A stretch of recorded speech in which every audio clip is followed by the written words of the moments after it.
She was not just beautiful. She was brilliant, ruthless, and determined to keep Egypt alive against the might of Rome. Her name was Cleopatra, the last pharaoh of Egypt, and a queen whose legend still echoes more than 2,000 years later. The young queen. Cleopatra VII was born in 69 BC into the Ptolemaic dynasty, a family of Greek rulers in Egypt. From a young age, she studied languages, politics, and philosophy, determined to outsmart those around her. At just 18 years old, she was crowned queen, forced to share power with her younger brother. But the crown of Egypt was never truly shared. Betrayal brewed inside the palace walls. Cleopatra was stripped of power, exiled, and left to wander as a fallen queen. Yet she never accepted defeat. She was waiting for her moment to return. The carpet and the Caesar. In 48 BC, that moment came. Julius Caesar arrived in Egypt.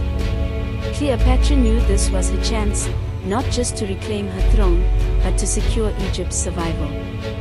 She devised a daring plan. Rolled up inside a carpet, she had herself smuggled into Caesar's chambers.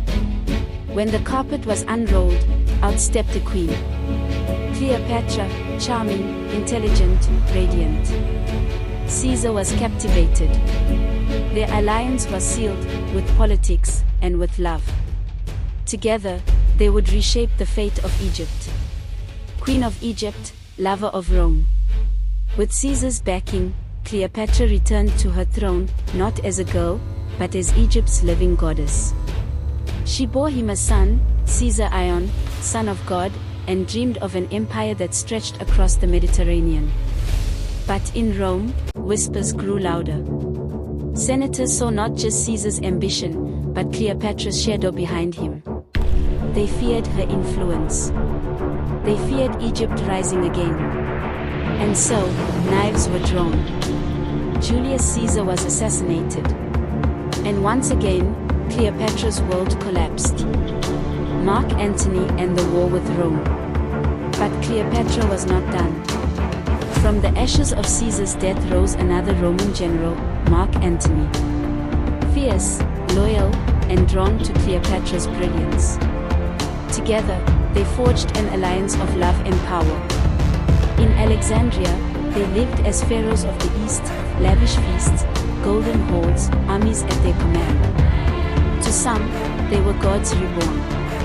To others, a threat greater than ever. In Rome, Caesar's heir, Octavian, watched with cold eyes.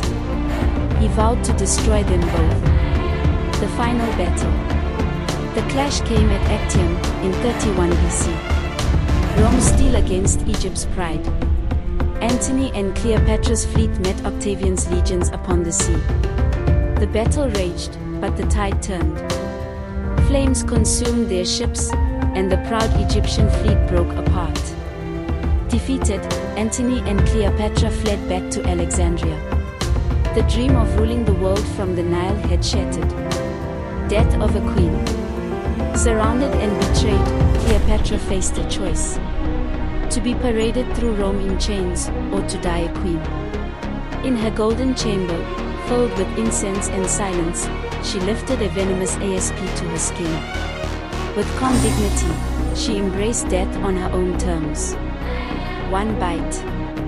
One final breath. Cleopatra was gone.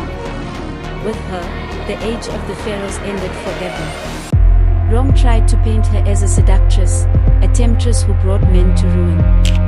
But Cleopatra was more than that. She was a queen who dared to fight an empire with her wit, her ambition, and her will to rule. Her beauty has faded into dust. But her legend will never die. Cleopatra, the queen who defied Rome.